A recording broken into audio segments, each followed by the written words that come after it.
Dans un milieu, chaque être vivant occupe une certaine place. On parle de niche écologique. Ce concept fondamental en écologie est formalisé de différentes manières. Effectivement, la question est de savoir comment définir la place qu'occupe une espèce.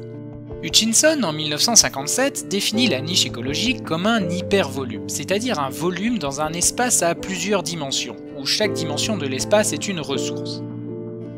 Dans ce cas, on passe au-delà des dimensions que l'on peut se représenter facilement, puisque les ressources en question peuvent être très nombreuses.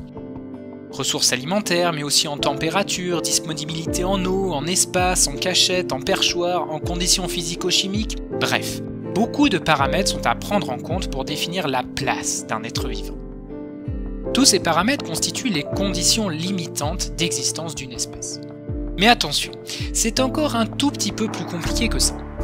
En effet, on distingue la niche fondamentale qui est l'ensemble des conditions biotiques et abiotiques qui sont nécessaires à l'existence d'un organisme, et la niche réalisée qui prend en compte les interactions entre les différentes espèces qui sont présentes dans le milieu.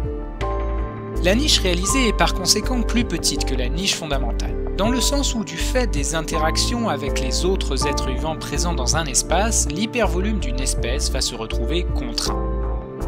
Finalement, la niche écologique est un concept abstrait qui prend en compte à la fois l'emplacement occupé par une espèce dans un écosystème et l'ensemble des conditions nécessaires à son développement.